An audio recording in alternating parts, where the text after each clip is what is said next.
declared a climate emergency. One thing we know for sure is automation is not going to stop.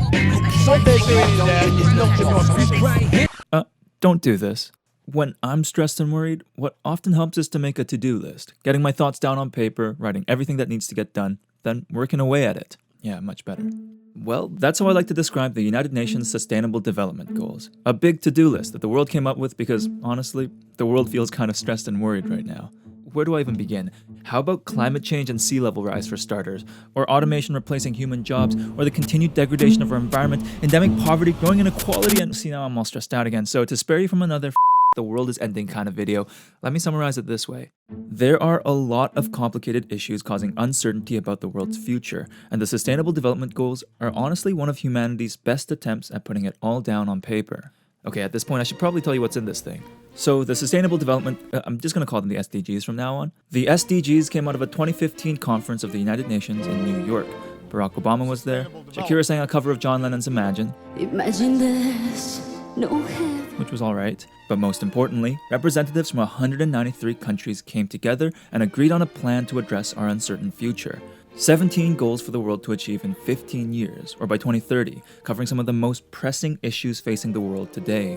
Those goals became the the SDGs. And these are big goals. They include things like ending poverty, creating affordable and renewable energy for everyone, and sustaining our oceans. Those 17 goals are divided into 169 targets, which are then tracked through 232 indicators. I know it looks complicated, but how it works is pretty simple. Let me demonstrate. So the goal, end poverty in all its forms everywhere, includes the target, eradicate extreme poverty, which is defined as living under $1.90 a day. And the indicator is counting the number of people that fall into that category. Or think of it this way. The goals are the destination, the targets are how we're getting there, and the indicators are the compass, measuring whether we're on the right track or not. Anyways, all that was 4 years ago. So how are we doing on these goals today? Well, frankly, not amazing. According to the UN's latest report, no country is on track to meeting all the goals. And for goals like climate action, life below water, and life on land, we're actually falling way behind. But on top of that, there seems to be a much more fundamental challenge to the SDGs right now. A challenge to what these goals represent: international cooperation, countries working together to address global issues. There's been a lot of pushback to that idea recently. We reject the ideology of globalism, and we embrace the doctrine of patriotism. The British people have voted to leave the European Union. Well, I have to say, you're not laughing now, are you? To a certain extent, I think that's understandable. When there's uncertainty about the world, people can also turn to uprooting our institutions and taking matters into their own hands. And that's why I think the SDGs are so important now more than ever, because they remind us that sometimes international cooperation is essential. These goals address issues that implicate the entire planet, regardless of borders or jurisdictions. Truly transformative change in these fields will only happen when everyone works together. So with that in mind, here's my proposal.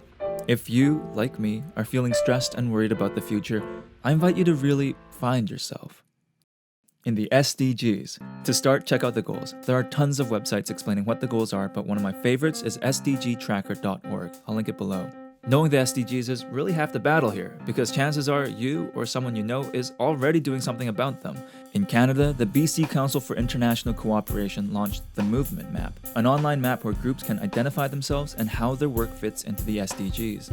Currently, it's found over 10,000 organizations across the country that are helping achieve these goals, also linking that below.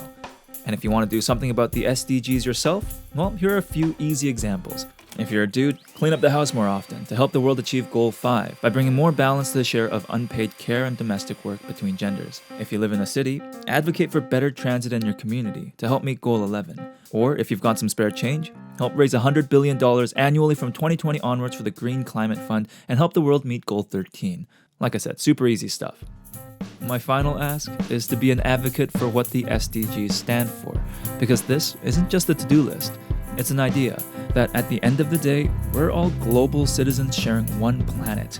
And when we work together, we can accomplish incredible things, maybe even transform the world.